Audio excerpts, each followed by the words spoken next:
Did you push that door? I might have pushed it. He did push it. Hi, mate. Hey, how are you? You all right? Nice to see you.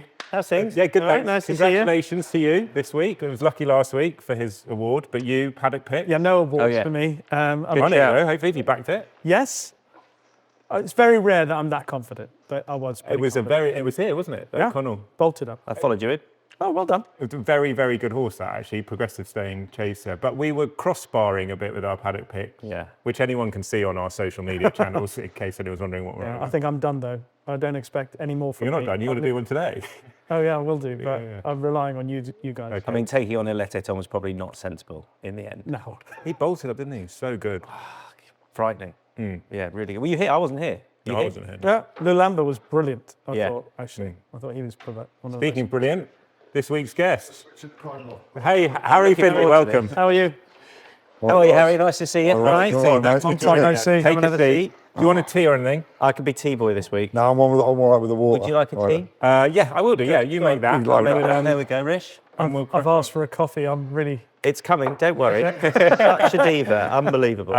right, let's get comfortable and then crack on. I knew that would be the greatest moment of my life. I'll still probably watch it once a week. And in the book, there's a line that says, Harry won, everyone won. You're Yeah. incredibly generous, very loyal. We're punters, so getting a puzzle right, which is what every race is, Absolutely that. Yeah. is so satisfying. I think there should be an XG in racing. I don't use data, it's all in my head. I was asleep, woke up, I thought I better have a pony on just in case. And you were in the paddock and you were shouting, Deadmania! I've got two lovely kids and a lovely wife, but all of my passwords are around your horse, Yeah, Denman. right. They're Nice in to on know. Denman. Thank you for sharing. I probably shouldn't not very- say that. that's not very they're clever, is it? They're not easy to get.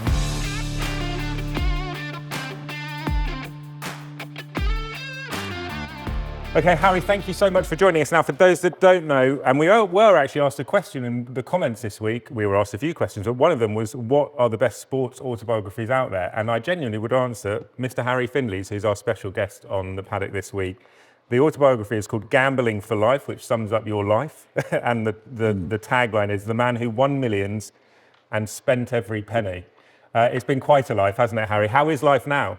Yeah, it's fine, it's still, nothing changes. That's always been my philosophy, how little changes. And if anything, I think as you get older, you become more like your younger self. And some of the things you really liked at a younger age, you like even more. But watching sport, no matter what it is, does it for me. It's been a tough year, not just on the punt for me and Kay, but the highlight of the year was Madge Maguire, who's I actually dedicated the book to, in the Rabbitohs one, and effectively saved my life. He went to Brisbane this year as the new coach, and they had a terrible run. They lost 5 games on the trot, and they were getting slaughtered in the press, and everyone's saying what a mistake they made. And they come back and won the final. And I had a few quid at 14s, and they come from 10 points behind. I'll have a front runner, and they come from 10, 14, 16 points behind in the 3 big games. And I remember, I'll tell you how much I loved it. I was so excited after they won it that about 5 years ago, Betfair stopped. The Aussies charged too much, 10% on your winnings. So no, there's literally, you can't bet on the NRL on Betfair. So I literally stopped betting on the NRL, but it was such a buzz. Those 3 games were so fantastic that this year I'm going to start again and watch every game. So what time does that mean you're nocturnal, basically? What time are they? No, that's the great thing about it, Tom. They start sort of, some of the weekend games, a Sunday game might start at 5:30 or 6, but the rest are sort of 8, 10, 11 o'clock in the mornings. Oh, Same time as the state. Oh, it's fantastic. You did sleep through the train station here when I was made to pick you up. That was because of American football. I was on the sleeper last night. We had 2 bottles of wine, which is bad enough. And you know what it's like when you've got a decent bet, you're checking the scores, and all the way down on the sleep, you're looking, checking. And they were just in front all the way through, weren't they? The Chargers. Then all of a sudden, we've gone 6-1 against and got the money, so I didn't get much sleep. So I went straight past each. To Hersham round the corner. Are you able to watch a game of? I take it you're a sports fan, so you watch that. Can you watch and not get involved? Oh yeah, but I love gambling so much that it's like part of that's why to me that's why the punters have got to get to that lower margin, because if you like on the American football or a college game or the rugby, you can almost get evens both teams. So even if you haven't got that big an opinion, having a small wager, it's almost like a ticket. If you're literally betting to 5% and you have £100 bet, even if you're half guessing and just reading the reports and that, you just start paying a £5 extra. In terms of value, if you're watching sporting events, you know, I do much prefer it when I've got a bet on. We'll touch on the landscape now. You're speaking about that, and there's loads to talk about, the great Denman era as well. There literally is, we could have hours talking to you. I'm really looking forward to this. But as I say, for those that don't know, would you describe yourself as a professional punter? I just describe myself as a punter, full stop. Full stop. That's all you've I known. wake up now and look at the Aussie. The Aussie dogs are hard because you pay extra commission and it's tough and there's very little liquidity. But I love the Aussie dogs. I love the Aussie dogs in the morning. And there's a lot of tracks closing down there next year, so it might be the last chance to see them. And going back to the rugby, with the timing of the rugby, that's part of the reason why I'm looking forward to it so much this year. Is I watch every game now. I watch every NRL match again. I haven't done it for 4 years, but I will start again this year because it was just such a buzz watching the Brisbane Broncos get up like that. I can't resist it. But dogs, and there's a chapter in your book about Big Fella Thanks, the greyhound from your coursing days in Ireland, that kind of really kick-started it all in many areas. And I do want to touch on a couple of the chapters, that being one of them. That, when you read that chapter, I don't know whether you've read it, it's honestly, you know the film Snatch? Yeah. There's a coursing scene in Snatch, and when you read it, you feel like you're in a Guy Ritchie film, like it's just magic. It must have been a really special time in your life, that. That was better than, Denman and all that was afterwards.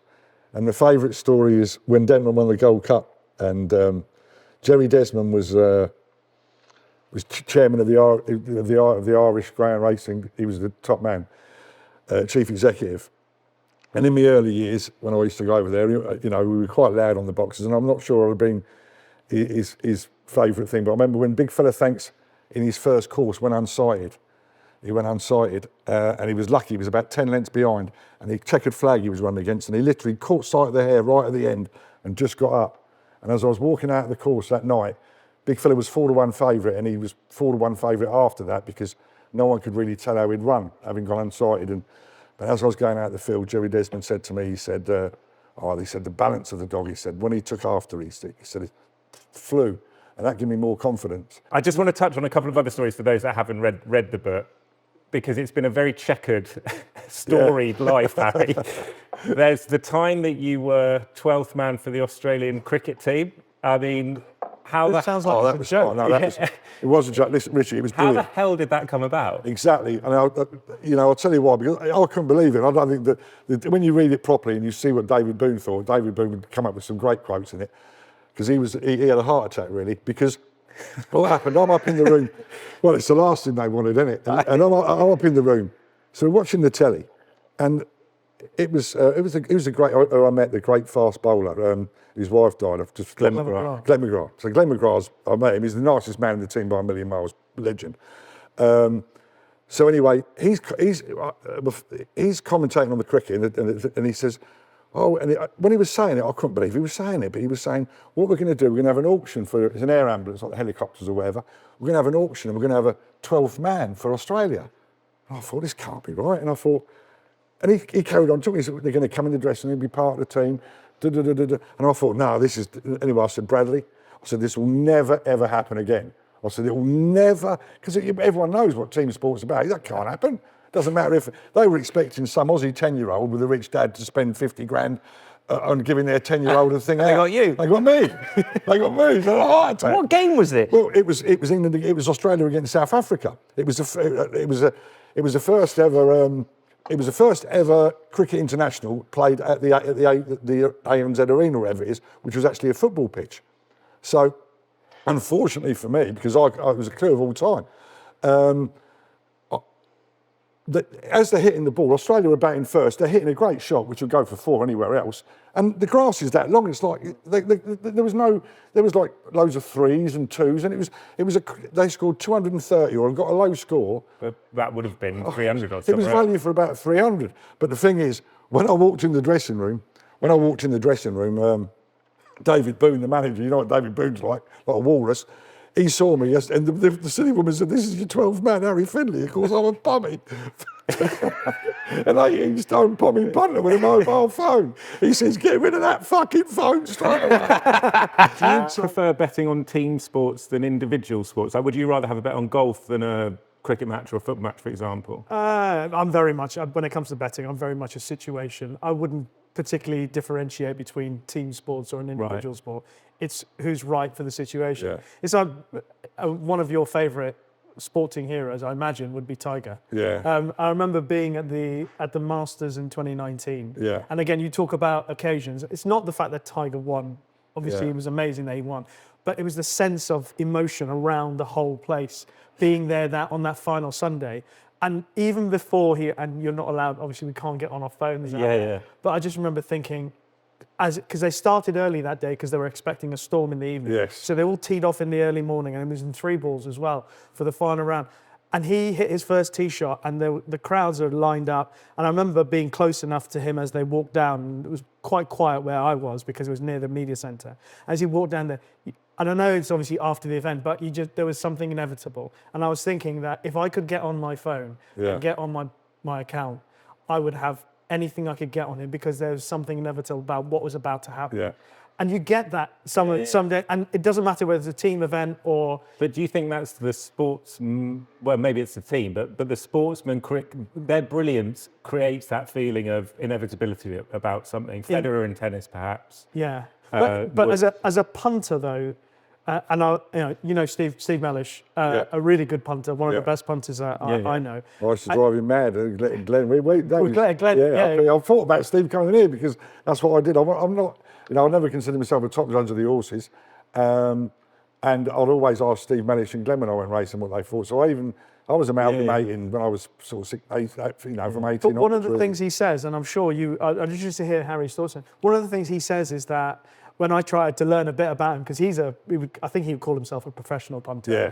He said that our minds, our brains, are computers. Yeah. We are inputting data without us even knowing it. Oh, when you're watching a race here at Sandown, you watch 6 races here at Sandown, without realising you've input data into your brain. Yeah. And you're doing that if you're following golf, cricket, Yeah. tennis, football, American football, Yeah. whatever it is, you're constantly feeding it. And then when you pick up the race card one day, you haven't done the work on it, Yeah. but you look at a race and you go, oh yeah, it does a sort of subjective, subconscious calculation without you even realising.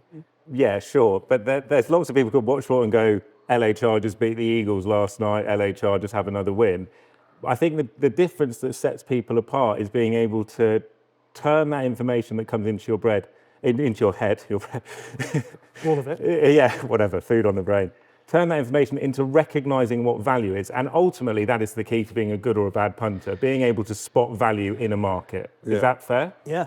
But so many people will look at a player, horse, at odds on. People make statements, I don't back odds on. Or they'll look at a short price and go too risky. But one thing I picked up from before I started working in racing, I wanted to try and earn money from punting on it, out and out, be a pro punter. It didn't work out, but that was the point that you could back a short-priced horse or sportsman or woman and it still be value. Was not lost on me, and that's what you have made a living doing. You'd steam into a short-priced tennis player or whatever because you knew he or she should be a lot shorter. Yeah, and exactly. And now I know that if I could only bet on tennis now, I'd be so skinned so quickly. I couldn't. Why? Because the market's much more accurate. The market's much more accurate. The people who win are computers that are doing effectively what I was doing, betting the skinny ones, and they'd know more because they'd have all the Dartman stats and they're at the cliff face. I just couldn't win on it. And as you get older, you lose your confidence. I just know that there's no way I could possibly win. And I don't win on cricket really. I don't do it now because I just don't. I don't think it suits what I try and do. You have to try and. For me, all the punters should be betting the 2-runner markets. I mean, that's when you talk about odds-on shots. Now, I think it's really hard to get value with the skinny ones. But if you're betting football or American football or the rugby on the handicap, you're looking all the time at near enough evens each of 2. And if you're right 6 times out of 10, you'll win. And that's what people should really concentrate on. That's the other thing as well that I think recreational punters Yeah. probably don't recognise. Like I have mates that go racing and they go give us a clip in every race, and you might have one winner. You hope to have one winner out of the 7 that you give them, and they go, "Oh, that's nonsense." But it's a long, it's a marathon, not a sprint punting. And if you can make 5% ROI a year or 10% or whatever, that's decent if you think about it. So if you are having 6 out of 10 even money shots winning, you're making a profit, and over time that sort of compounds to a nice amount. The other thing I think I learned as I've got older about punting is that you have to punt to your personality. So if you're the type of person who has a view on every race, you can have a small wager in every race, but then you can also alternatively have a bigger bet when you really fancy something. Yeah. But also, you could be the type of punter who goes, I'm not going to back anything until I'm absolutely 100% convinced that that's what I want. You don't have to back. So, would you say your personality sort of... Well, I'm very lucky with the horses. I have no opinion. So when you get older as a punter, very quickly, you realise the number one rule is avoid the brain damage. We're missing winners, someone tipped me up a text during the night the other night because their opinion, the price of England was too big at 400 to 1 in the test match. And if you miss it, in life, as you get older, now I torture myself if I miss, Really? If I make a mistake, I'm very hard on myself now. I bet football, so late at night you go to bed. If I make a mistake or forget to save on a score or I'm so hard on myself, and I never used to be.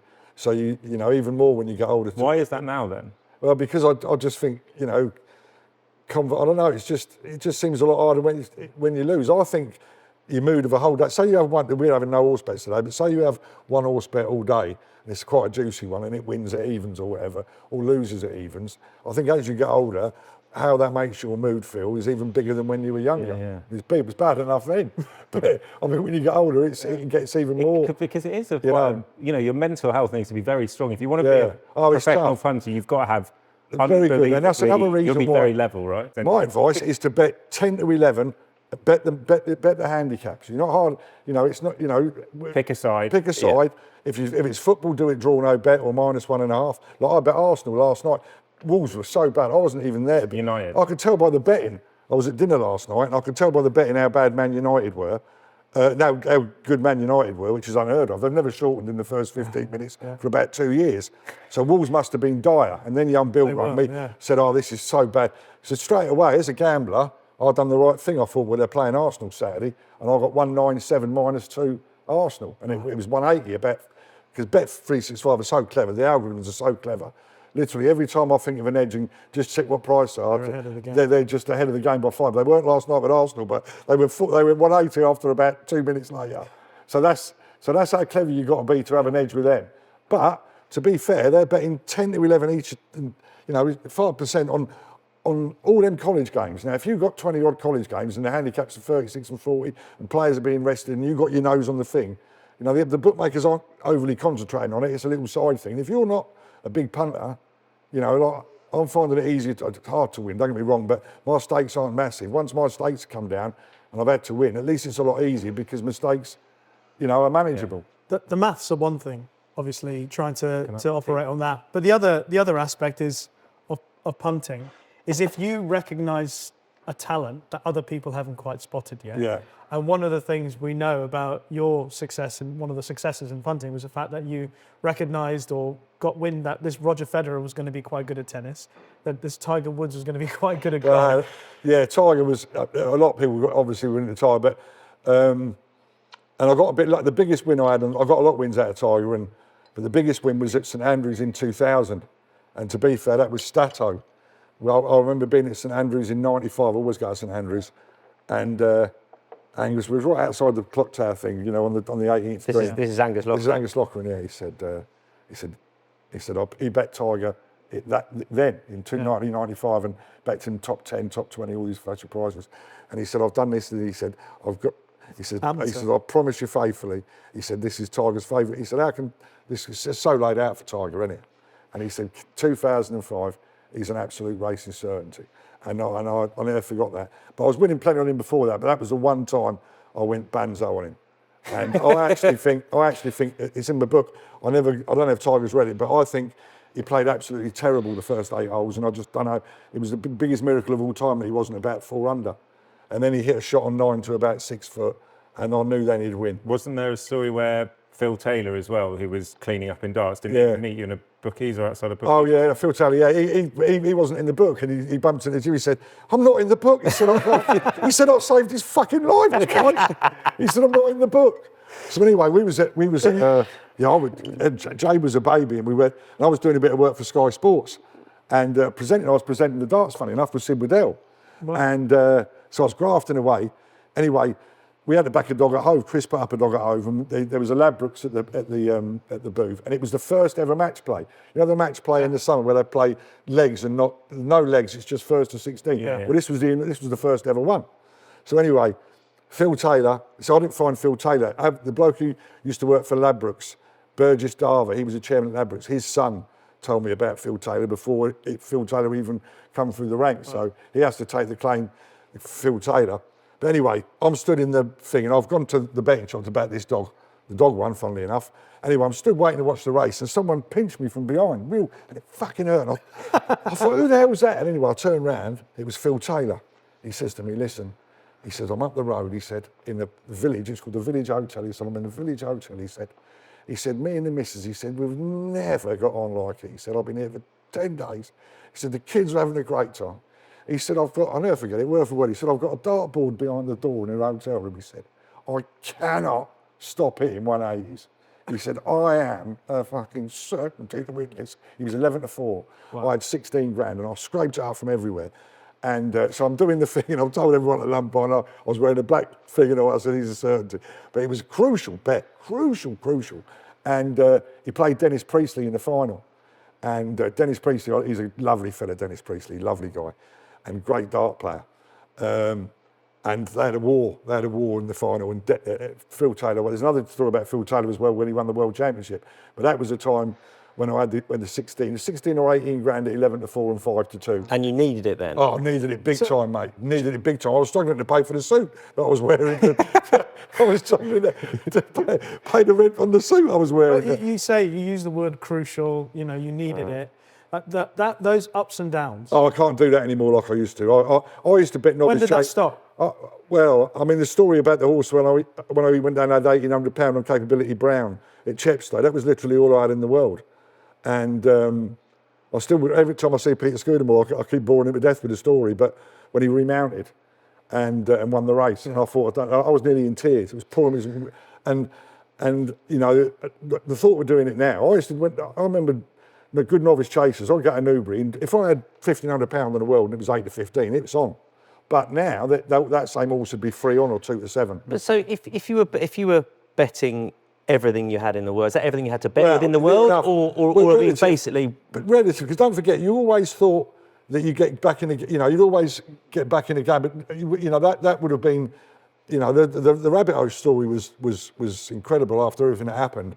But sometimes when you really fancy something, one of my mantras has always been you got to get the naps right when you have your brains on the nap. But sometimes, like that Phil Taylor story, sometimes you've got to do what you've got to do. Well, the most famous one that didn't go right was New Zealand. That was your biggest bet ever, wasn't it? Yeah. How much was your biggest bet ever? I could afford to lose that. Well, I never say that, but no, I used. It's a bit like now. You can bet Pog on Betfair only for buttons. 8 to 13 to win next year's Tour de France, and he's the biggest certainty to ever take part in sport. He's got to fall off and something go badly wrong to get beat next year. This year it could have happened with Jonas and that lot, but next year he's immoral. So you can't get on with Pog. But if I could, I'd be having 200 or 300 quid every week. That's Pogacar, isn't it? Yeah. Tadej's the king. I've fallen in love with him, but not as much as my wife has fallen in love with him. She's watched every race in the last. Why does she love him so much? Because he's just such a lovely guy. He's just like a sporting fanatic. He's just, and we all, even David Walsh said he's not cheating. And if he's not cheating, he's the greatest. He is unbelievable. He's the greatest. He just makes you smile. And we went to 4 stages this year, and we're going to get this year. We're going to do 2 lots. And so Pogacar's a certainty. There's no betting. But so I contacted an electrician, right, to come and do some electrics at my house. And he walked in, Matt, and he worked in horse racing. He goes, a mate of mine has lumped on Poggy to win the Tour de France because of me this year. And I went, really, who's that? And he went, you might know him. He lost £2 million on New Zealand once. And I was like, Harry Findlay? Yeah. Unbelievable. I've known Matt since we were 12. Yeah. And he's 22 years sober last week, and he's a legend of a guy. Yeah. And he lost his mum and he lost his sister. Anyway, we went to the Tour de France the first year of COVID, and there was no one there.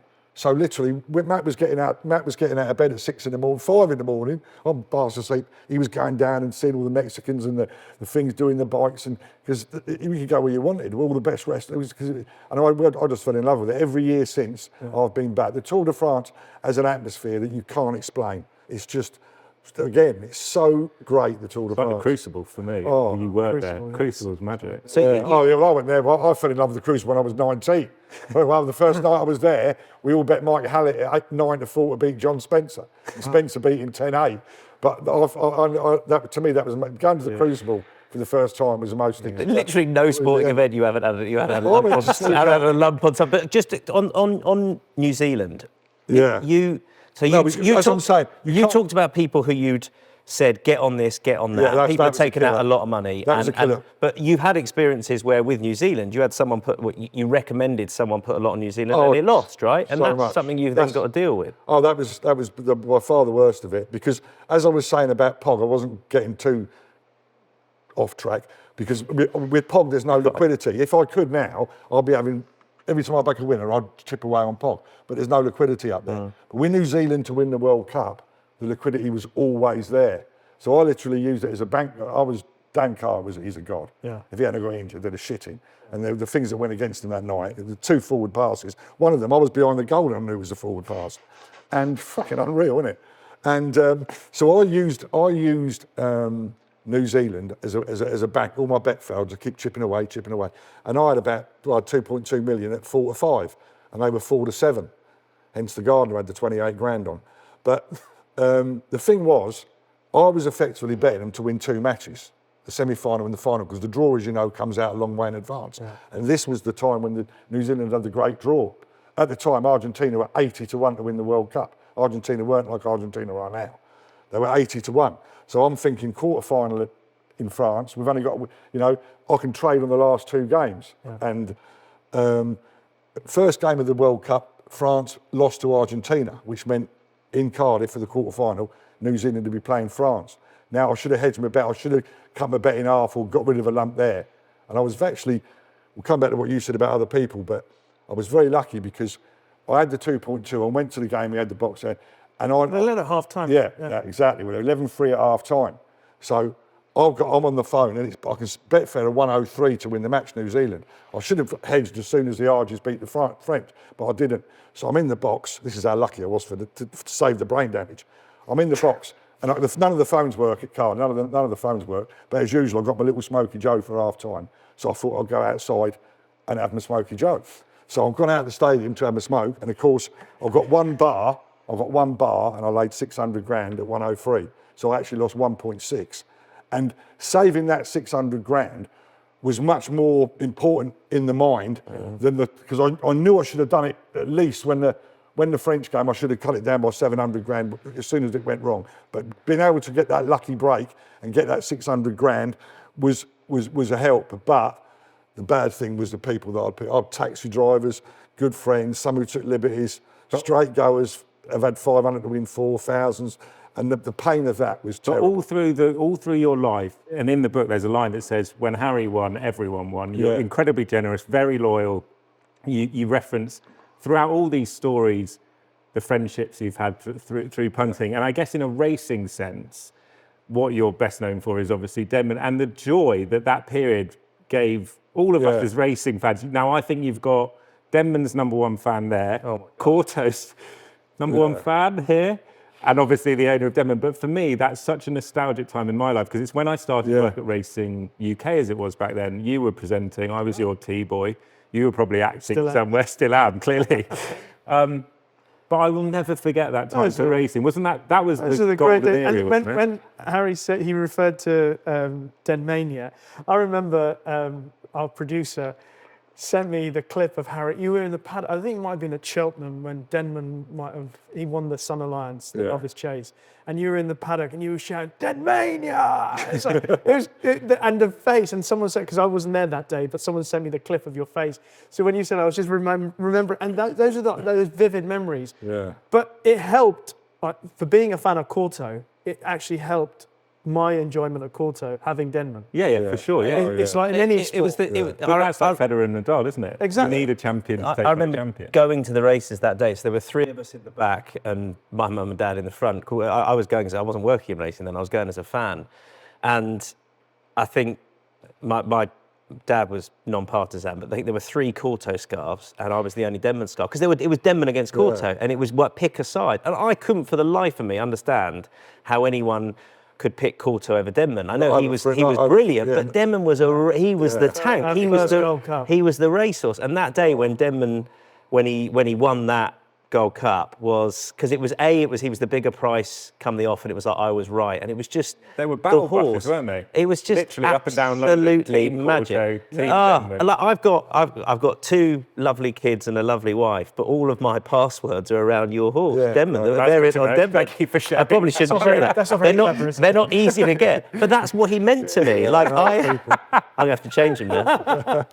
Oh, shit. Anyway, they'll change. I've got time to do it before it goes out, haven't I? Yeah. But that's how much I loved. Like they're all variants on your horse because he was just. I just loved him so much. The best thing about it for me was with that first Gold Cup, of course. Nick was quite right. He wanted Kauto to start a win. There was a big cash bonus as well.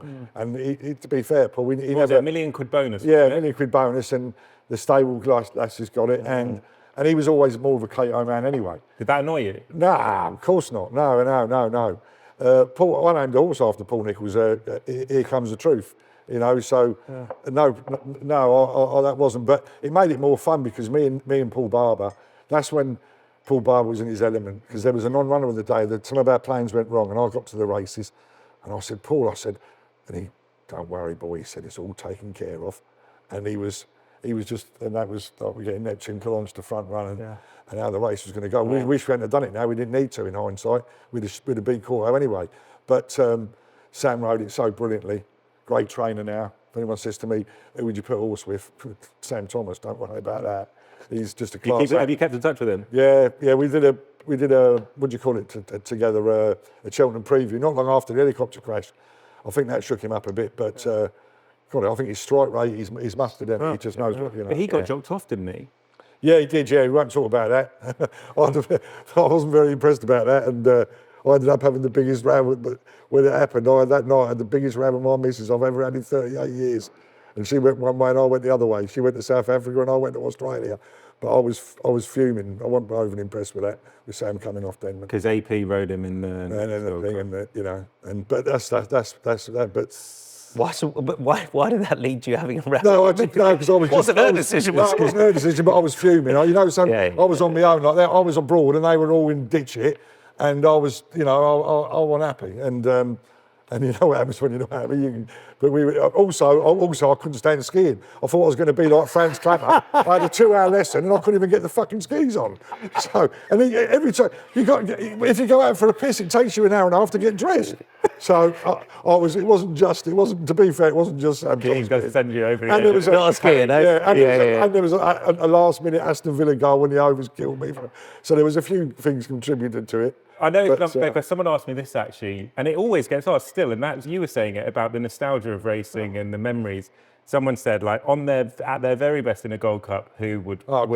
don't even, please, Tom. I won't. I'll go and let Tom tell you. Yeah. Please. I would say Please. Denman. I think Kauto was the better horse, but Denman would win a Gold Cup. Listen, 3 miles round Kempton, Kauto Kauto would win, and Denman would pull up.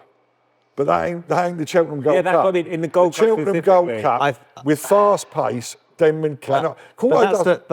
There are variants and nuances with each race that means you could have a different outcome. So, like, who's more likely to win a Gold Cup? I don't think you can say unless you know the variances in that race, but you know who you loved more, and you obviously were a Kauto fan. You think Kauto win hands down? Yeah, I mean, but you can't say that. I mean, not round there. I can, Harry. He won 2 Gold Cups. Yeah, but one of them, Denman had just had a heart operation, and Nicholls told you all that he's going to ride Kauto aggressively, and Denman's just going to be looked after, and we still come second. And then the year after that, 2 years after a broken heart, I mean, I'm biased, but I'm not biased because it was my mum's horse. No, but I'm just being. I'll ask you a simple question. The year Denman won the Gold Cup, where do you think he broke his heart? Because as they jump the fence at the top of the hill coming down to the second last, how far do you think Denman's going to win that Gold Cup by? I'll tell you, about 60 lengths. He won by 5, and he was wobbling, and he was legless, and he broke his arm. He come back and won a Hennessy, and I believe, I don't think you agreed with me, but when Imperial Commander beat Denman, me and Paul Barber, especially me, and I would never tell Tony McCoy what to do. Jesus, the bravest jockey I've ever seen in my life. But I was begging him to be aggressive on Denman, begging him.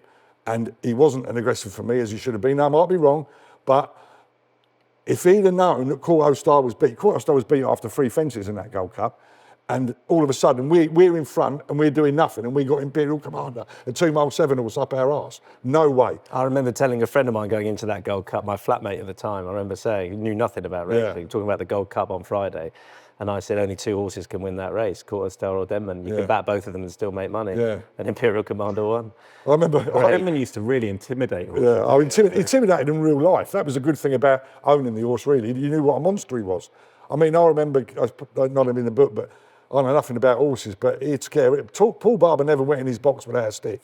He was, and they had the 5 good horses out in the field in the summer, and Denman had just chased the other 4. He was so much the governor. And I was... Yeah, sorry. Yeah. Go on. No, I'm just going to say, in the early years, we used to get the opportunity to go and film with Paul Nicholls before the season started for Racing UK. And I remember going down there, and Paul Nicholls opened the box with Denman and goes, "Come and have a look at this horse. This might be a star." Yeah. Got him from Adrian Maguire, blah, blah, blah, blah. And logged it in the mind. And then it was at Wincanton, he ran for the first time. I think he was about 11-2 or something.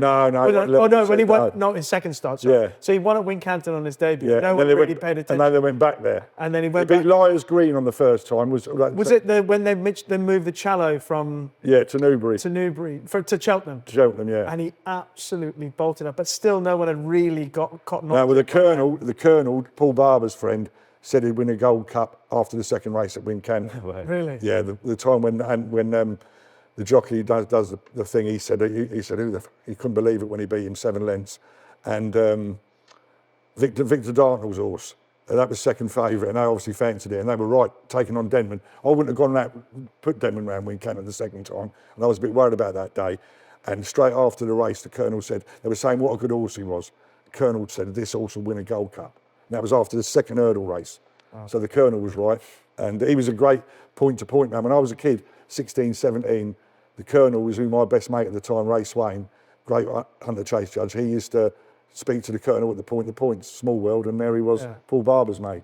Do you miss owning horses? No. I mean, you don't, after Denman, you wouldn't ever want to own another horse. And I always wanted to own dogs. And I've never, I only bought horses for my mum, in partnership with Paul Barber, so I don't miss it at all. And I honestly believe that if you've got a big bet on a horse, there's not much difference between having a big bet on a horse and owning a horse. They're not like dogs. You don't come back and sleep with you, and if it's horse people, it's different. But no, if you've got a big bet on a horse, you feel like you own it. You've obviously been involved with some great horses as well, you know, horses that run in nationals, and you've bet on plenty of horses and had some good wins out of them. Where do you sit on that? Do you feel that, or is it always that extra special when it's your name on it? In terms of when a horse wins a race and you've won a big lot off backing it, or when it's your horse, whether you've got financially involved or not, is it always extra special that you own the horse? What I would say is, and I've had 2 horses that have ran in Grand Nationals. One ran in 3 Grand Nationals, the other ran in 1. And I've only owned probably 5 or 6 horses. As we know, I've missed out on some good horses, as I mentioned on the paddock last week. But what I would say is that when it ran in a Grand National or a Gold Cup, that was a very proud moment for me to be in that parade ring before such a prestigious race. When I grew up, I wanted to ride in a Grand National, never a jockey. That was as close as I would ever get to being in the race that really captured my imagination for racing. If it wins a valuable race at Doncaster, to be completely honest, I probably get more enjoyment out of backing a winner than owning a winner. And that's being truthful. But I certainly got more enjoyment out of having a runner in the Grand National. I'm 100%. I think the Grand National is different. Grand National was the race I always wanted to be involved in, so that was a completely different feeling. But we won the Sky Bet chase at Doncaster. I had a few quid on it, but bear in mind they only had like 7% of the horse. So my prize money wants to take out the training fees. It's not, I'm really proud of those horses. I love those horses. There are pictures all over my house of those horses. I think that's because we're all. But the buzz we're all punters. was more punting. Yeah, Buzz is, And more nervous before, No, to be honest, the nerves is different. The nerves I is always different want my before. horse to come back safe, and I really love that horse. Because then you've got the investment in the horse in him, To be or having honest, it's not, I've got a trophy at home. It's, I've got a couple $100 in my bank. You know what I mean? I think ultimately we're all punters. Most of the people that we know in this this sphere, we're punters. So getting a puzzle right, which is what every race is, Absolutely, is so satisfying. Being able to look at a race and go, you know what, I really fancy this. I'm going to have a proper bet on it. Yeah. It's like when you look at a tournament or you look at a race or whatever, you go, I've worked this out, and I'm going to back my judgment. I totally agree with that. The other thing I would say, just to sort of finish answering your question, is that the race share syndicate that I was involved with for a few years took people from all over the country, all walks of life, and there are loads of syndicates that do this. For a very small amount of money, you can own a horse now. And I saw some statistics that like 1 in 200 people in Australia have a share of a racehorse in some capacity. And it's something like 1 in 2,000 or 1 in 1,500 in the UK, Britain and Ireland. Maybe Ireland's actually a bit less in terms of 1 in 1,200 or something. Anyway, the enjoyment I got out of owning a winner or being involved in a syndicate, a large-scale syndicate, and you do stuff with rogues, probably outweighed the enjoyment I got when it was a smaller syndicate. And the reason for that is there was so much joy in that room. The joy you're saying about your coursing days with all your mates, with Denman and Paul Barber. I really felt that. And to see the amount of joy racing brought to people's lives in that moment, these are days that they will never forget. If the financial structure was the same the financial structure was anywhere near it is in Australia here, there'd be so many more syndicates. There's so many syndicates in Australia, and they love it, and for obvious reasons. And but there's return on the syndicates. Yeah, it's so hard. Because the prize, they win one race in the city, they get the horses paid for, but the prize money here, unfortunately, and the thing it's all misbalanced. But that's not. But they have the TAB, the sort of it's a pool betting system there. A lot of that goes into Racing Victoria, Racing New South Wales. There is an argument for having a tote like lead product over here. I want to get your thoughts on this, and you touched on it now. You touched on it earlier. Some of the markets that would have been 8 to 11 back in the day are now probably not going to be priced up at 8 to 11. You mentioned the modelling there, Australia compared to here. You've been a punter, broadcaster. You mentioned your dad punting back in the day. Yeah. Do you think how much has the landscape changed, do you think? Enormously. Do you know, I was here on Saturday, and I went into the ring to do an interview for ITV. It's the first time I've been in a betting ring for ages where there was a bit of a buzz. There's a huge crowd here. I think they had 11,000, 12,000 people. People were pouring in across the way from over by the train station, coming into the racecourse. And there were actually people backing horses in the ring. I don't remember that. When I used to go racing it was the late 80s, early 90s, the ring was the place. It was so much fun as well. There was a buzz. And I used to be watching to see who's going with most cash to certain pitches, because I'd try and earwig and all that, those little nuances. It was so much fun. Now it's cold. Yeah. It's a cold, and not just here. I'm talking about it's a different, and that's the most painful thing as a fan of being at the races. Yeah. But there's far less liquidity on the exchanges now. There's far less people betting in the ring. That was lovely to see actually on Saturday, that vibrancy back in the ring. And as the guy you interviewed, Stephen said, bookies on the rails will lay a bet. They're not going to kick you back in very bit. Obviously, you can't probably turn up with 4 million in cash, but it was really, really good to see. But of course, bookies now here out on the racecourse, they do have the option of the exchanges to play with, and it was a bit more daring. If they would take a bet and they'd have to have a view, because it would cost them if they got that view wrong, and it was more exciting. So how easy, therefore, do you think it is as someone who's punted your whole life, or we all have, and I'll ask this to all of you, how easy is it then, do you think nowadays, with the margins, especially now that the tax has gone up, the margins will probably be less. Yeah, even worse. How easy is it, do you think, to find an edge these days? Well, like I say, I'll try and concentrate on the two runner markets. with the horses, I just still the same. I just do what Glenn says, and I'm not playing that big. But the liquidity must, for anyone who's betting really big now, the liquidity must be a massive issue. And even with the football, I'm really slowing down with the football because there's so many goals and the game's changing so much going forward. That's why when we talk about builder bets, I know a lot of smaller punters do the accas on the overs and the accas on the both teams to score. And I have to genuinely say, carry on, because I do think that in the last 18 months, especially, the game's become even more open. And I believe that some of the, I believe that where punters were getting negligible value on the both teams to score and the overs, I think nowadays, if you pick the right games, I think there's going to be a little bit of a period where you are getting value. I really do think that, and I watch more football than anyone else I know, and I really do think the game has really, really opened up.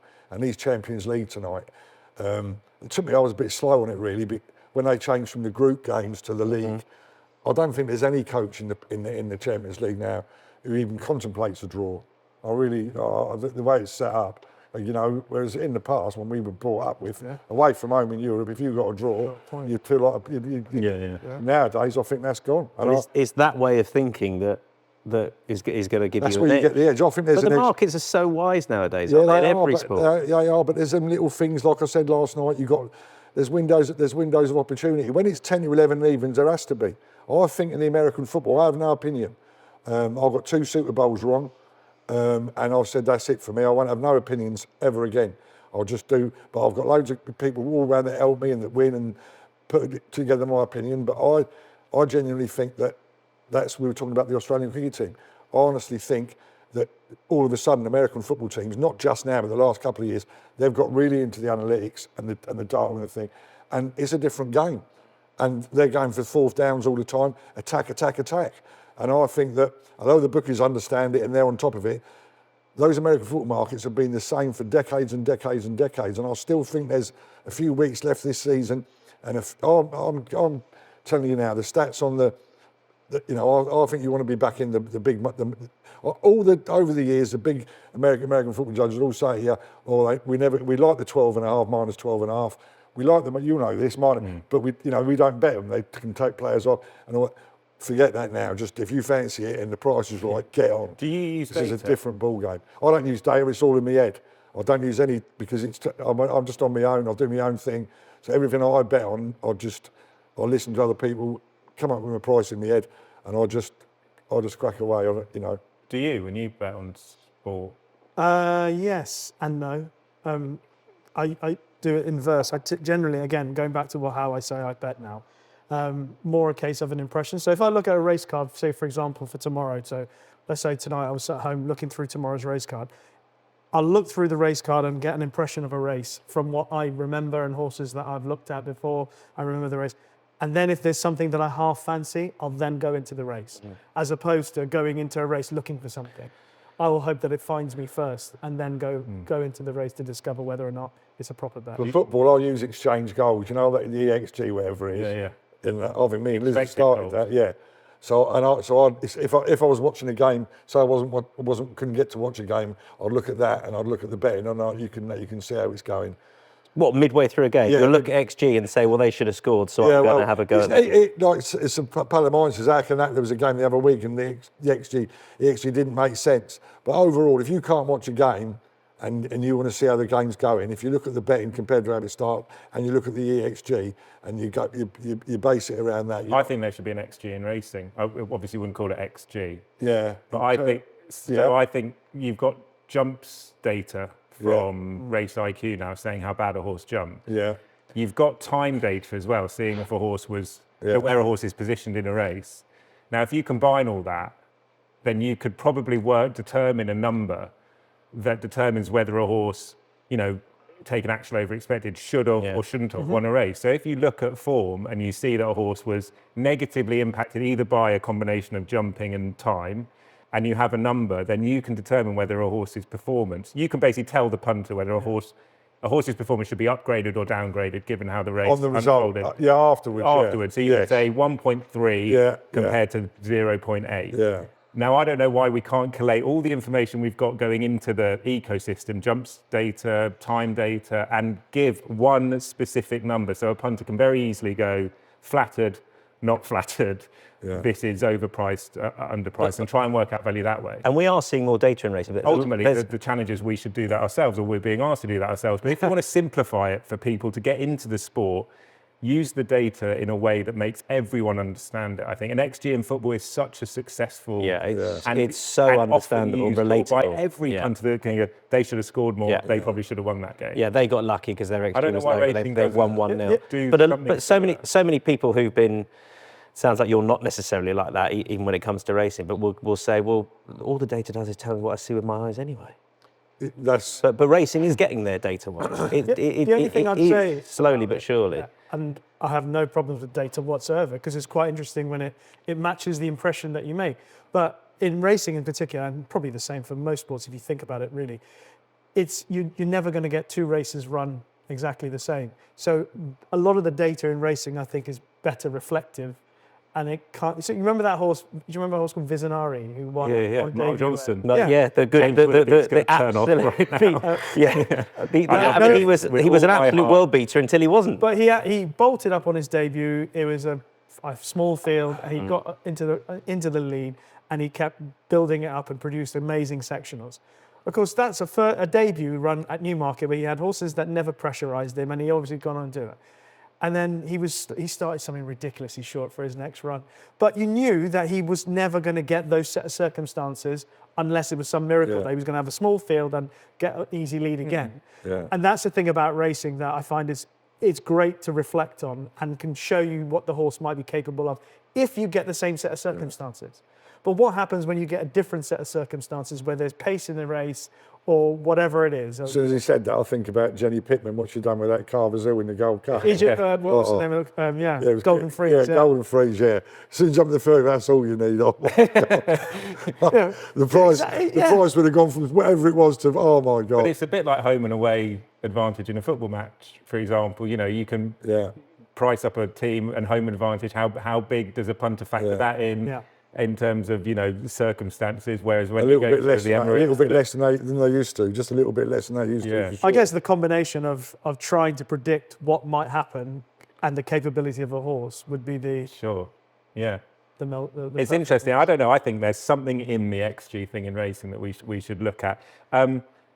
Just before we move on to this weekend's racing and reflect on last weekend's racing, just a sort of final few questions on gambling and the state of racing. Do you think racing is in a good place at the moment, Harry? Or are you, when you look on from afar, not owning, punting occasionally, are you concerned? Well, only what you hear, and it's a shame. To me, it's always the best. It's a great buzz betting a horse. You talk about a novice. I love the novice chasers. I was on them both Saturday up here.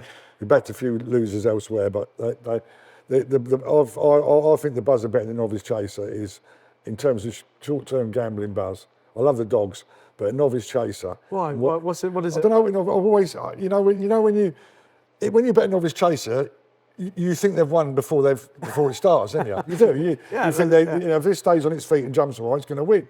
So all the way round, if you're going all right, it's just a great ride. It's just a lovely. I wasn't so sure after the first two fences with Lalamba, though. No, but it's just a cruise me. But you were down the back. Yeah, he was unreal, wasn't he? It's just really good. When he got beat, the pace he showed when he got beat last year. There is a it hurts when they fall or they get beat, but it's a special kind of buzz for me. So I hope racing does well. I think it's well presented, and I think, but whether the youngsters are coming into it enough, I don't know. I'm not close enough to it to have an opinion, really. Well, there's no doubt that in comparison to other sports, racing, when it comes to trying to attract a young audience, is up against it in comparison to other sports, because you've got welfare, which is going to be a perennial issue with the eyes of the world watching on when animals are running around a field, and gambling and what's happened recently, and whether or not for some gambling is a taboo subject. So and we're so, you know, the relationship between horse racing and bookmakers is so symbiotic that, you know, those are two challenges without a doubt that other sports don't perhaps have. Harry, you've had experience of travelling around the world. You know, you talk about being in Australia. The other jurisdictions around the world don't have so much embarrassment about gambling. Well, do you know what? An old pal rang me just before we come on the train to Waterloo today, and he said more or less what you said, that, you know, they've crushed it. They've made it like a terrible thing to gamble. It's a dirty word, isn't it? You know, and it's wrong, really. I mean, it goes. It's throughout history we gamble. But some people will listen to what you say, saying I had left of this, and they'll go, awful. That's horrific, right? Yeah, I know, but listen, people get run over. People get put in prison for things they haven't done, like Paul Jason. And, you know, shit happens. And I'm getting old, and I couldn't now have the confidence to go all in. But gambling is gambling, and that's what.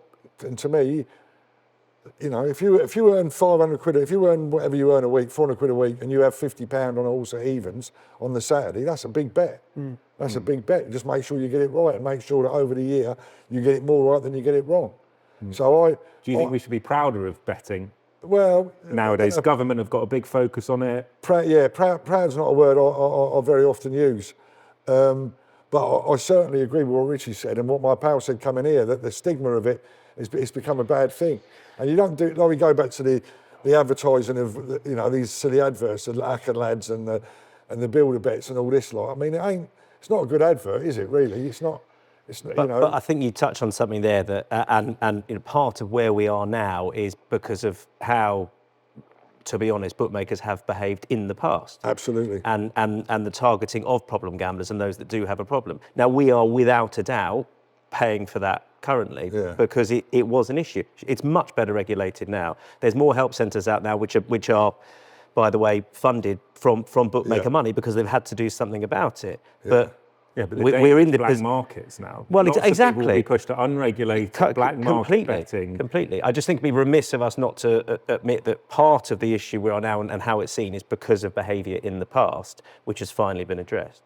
Sure, but the black market, for me, concerns me because people who have problems won't be as well looked after as the bookmakers have been looking after problem gamblers. Certainly in the last more recently, 5 to 10. You're not sure? Well, I think the black market's bad, full stop. I mean, yes, problem gamblers across the board, wherever you are. But problem gamblers, and I've said this before, problem gamblers have addictions. And addiction, it's not specified to gambling. It's what you find at the time, whether it's alcohol, drugs, shopping. You know, addiction's an addiction. And that's a type of behaviour. Unfortunately, gambling has got tarnished by it because, as you say, some bookmakers have used their promotions, etc., to entice people to bet with them, and they've been problem gamblers. But I've said it before, and I'll say it again: addiction. You know, if you say, for example, affordability checks, you stop somebody betting, doesn't mean that the addiction goes away. Yeah. It's just like if you close, you said to someone, an alcoholic, you can't come into my pub. Go away. That person still has a desire and an addiction to drink. Find another pub. And it's the same with that. So addiction's a separate thing. And I feel like one of the biggest mistakes we have made in racing is not trying to understand or to get people to understand that addiction, it's not specified to gambling, and problem gambling isn't about racing and isn't about just, you know, obviously there's access to all different types of gambling, but you know, it's not about the gambling itself. It's about addiction, and that's what should be treated, not just the fact that people gamble. Well said. Back to the racing on Saturday. You mentioned the Lamba, really, really impressive. Did we see the Queen Mother Champion Chase winner here at Sandown in Ilete Tom? Should be favourite off the back of that. His favourite. Yeah. Who's I guess in now then. Well, was Marine National. Second favourite. I guess the one thing you'd say, or you could possibly level against Ilete Tom, is he's raced at Cheltenham 3 times and he's finished fifth, third. Third. Only one of those over fences when he was trounced by Gaelic Warrior in the Arkle. That's a possible concern, but my God, he was good. I mean, he's the sort of the next one, isn't he? That could dominate over this over this distance. But That put me off a little bit what you just said about Cheltenham. it's Cheltenham, isn't it? That's the thing. Where If John Bond's Gonzo, who was the other one who was... Loaderson. they're going to struggle to get anywhere near Il Eteton. And If he's the same horse here as he was at Cheltenham. as he is at He Cheltenham. might have just improved a lot. Yeah. I know that the Cheltenham factor. What does your XG say about him? You don't mock it. I think it's a good idea. I'm not joking, I'm serious. Well, my XG would obviously upgrade him at Sandown for sure. But actually, we're speaking like these are the ideas, and I don't want to sort of pat myself on the back with ideas, But you're going to. But I'm going to. But these are the ideas and conversations that racing should be happening, because as we've touched on here, you've mentioned it a lot with regards to betting markets and telling young punters particularly that the value is not in the bet builders and the ACCAs, it's in the sort of two runner races, basically. And the other thing, it used to be a lot better, but the anti-post Cheltenham markets were a great sense of thing. Not now. Not now, no. Not now. Now, yeah. Hard to find any Not value in now. that. I remember one of the biggest bets I nearly won was when good old Sprinter Sacre came back the year before he actually came back. But the point about that year was I had a bet in the November, an anti-post bet in the November on the Cheltenham Festival, 4 Willie Mullins horses and Sprinter Sacre. Sprinter Sacre was the only one that didn't win, bless him. I know. The following year, when I was stood at Cheltenham and Sprinter Sacre won, and everyone was Great cheering, comeback. Great comeback. I was going. Daggers in the corner. And it's extraordinary, isn't it? How I love Denman because he won the Gold Cup. I genuinely have hatred for Sprinter Sacre. Doesn't that make me an awful person? it does, It does, purely for those financial reasons. Punters Don't understand that. Yeah, I'm like that. understand. Not for me. Sprinter Sacre, I don't want to watch any of his replays. Anyway, the point about the anti-post side of things that year was I was sat there in November and I was looking at Forheen, I think it was, champion hurdle 9-2. Underso Arkle 4-1. Yeah. These days, that The is compound Willie value Mullins' favourite. Gone. You are nothing like the that. Arkle betting joint favourites at the moment, 2-1, Kopek de Board and Lulamba. Yeah, well, I'd want to be on Lulamba all the way, but Glenn loves all three of the front three. So, we bet lumped on, Paul Byrne lumped on Romeo Kudo when it won, and that was impressive. Glenn bet it 11-2 to win the Arkle, and then he loves all the front three. How long, by the way, how long have you known Glenn, and how much of a help has he been to your... Oh, I wouldn't bet horses without Glenn. Glenn Gill, is it? Yeah, I think I'm a great judge of judges. Someone said, and I smelt Glenn as a great judge, straight away. Just little things about him, and even now, he's got three nippers now, and he's busy fellow, and he's getting plenty of. He's so busy, but he's still just got that extra bit of opinion for me. And I used to with him and Steve Mellish, so I'd ask them, and then for gambling advice, I'd have Johnny Lights. Like Richie said, races in the old days was. Yeah. I remember coming out of Lingfield Park, and Johnny Lights, he said he had a big maroon BMW. I don't drive, but he had a big maroon BMW, and he had a gammy leg. That's why, he had a bad car crash when he was young, and his leg was hanging out of the thing. He says, I'll get one of these new every fucking year. And he said, jump in. And we went for fish and chips. And I'd always learn off Johnny Lights. And the things he'd do, the little edges he'd have. And like you say, we were his back in. And he used to go. I remember we was at Windsor one night, and he said, listen, he said, Ben Ambry's going to come out of there in a minute. He said, he's going to go up to Victor or wherever it was. I think he's going to bet his horse or do something in the race. He says, whatever you do, he says, make sure you're on the pitch and find out what it is. So anyway, I couldn't have been any better. I was a master at it anyway. Fucking Ben Embry's given me the biggest the second biggest I've ever had in my life. The biggest was when I asked Jeremy Tree in the Paddock if Valuable Witness would go on the ground, but he was out of Blushing Groom and I knew he wouldn't. And he was like a big old toad. He gave me the biggest bollocking, Jeremy Tree. And the second biggest bollocking I got was Ben Ambry. But Jim got the worst when Walter Swinburne. There was also when the ground changed or something. And I said, Jim, go and ask Walter Swinburne what you think. Anyway, Walter Swinburne, he went ballistic. You're not the owner, you're not paying the bill. Calm down. But that's what you used to do at the races. Always. It was different. Cajolery, trickery, and all that. And it was all, I remember Mark Johnson. He's got a shareholder in Lifford Dogs now. And I remember I used to talk to him about Double Trigger. And I remember we was at one place, and he said, he's great. He bought me an ice cream. We was at Doncaster for the Doncaster Cup. So I'm chatting away to him, and he goes, do you want to know? I said, yeah, lovely. Oh, he's great. 3 months later, I said to him about, how's double? He goes, ball, you give me a right. I was a boy, you bought a fucking ice cream for me. It's so true, mate. So You catch him at the wrong time on the wrong day, a moment of pressure, and they're like, who do you think you are? It's so true. I was so taken aback. Not as much as I was by Ben Ambry, but Ben never bought me an ice cream. But those were the first time out. I remember at Sandown, I broke 2 fingers. Michael Dickinson was the most friendly man. If you used to ask Michael Dickinson a question, he'd talk to you for 10 hours. He was fantastic. So anyway, we were at Sandown, and Brown something, a horse called Brown something, one of his, you'll remember it, a chaser called, it was in the Hunter Chase for the first time, but it hadn't been seen for a year. Anyway, I'll never forget it. You know, it's Sandown Park here, where the horses go out, where they go out. It's like a sliding little slope, isn't it? It's slopey where the horses are going out. So I've been trying to get hold of Monica Dickinson all day to find out if it's a good thing or not. I had 1,400 quid on it. But anyway, listen, I ain't got hold of her anyway. All of a sudden, she's appeared in the paddock and she's saddling up and they're going out. So I'm running up there and I said, Monica, and she said, he's a certainty. Certainty. Anyway, I've slipped and dislocated 2 or 3 fingers on there, right? So I'm in the thing getting I mean, I've had to go, literally, they were bent back, fucking terrible. So I can't get the money out of my pocket. So I'm in the, what do you call it? Brown's Gazette it might have been, well not Brown's Gazette, but it's the Monica Dickinson horse. Anyway, I'm getting my fingers taped up and thing, but I've got someone to go and put the 1,400 quid on the horse and it's shitting, 10 to 11. But just by asking, I'll bust my fingers up. But that is literally what you would do. If it was first time out, you know, what else can you do? There was no racing channels in those days. There was no one else asking the questions like Lydia or Nick. Like you had to do it yourself. Not us. Lydia, it's always Lydia and Lucky. I just need £1 for every time I go abroad anywhere, and Lucky's not there. And somebody just say to me, I need a T-shirt that says, I don't know where Nick is. Go to Ireland, everyone goes, oh, hi Tom, where's Nick? Well, speaking of Nick, it can't be a paddock without mentioning the Nick Luck Daily podcast, seemingly. And on this week's Nick Luck Daily, there was a brilliant interview with John Hunt, because on Saturday, the December Gold Cup is going to be renamed the Hunt Family Fund Gold Cup, raising money with a big party on Thursday and silent auction to raise money for John's family's fund, which is a brilliant initiative. And the HWPA Awards, there was a huge standing ovation for John. It was incredibly emotional. And listening to John speak to Lucky on the podcast it brought me to tears.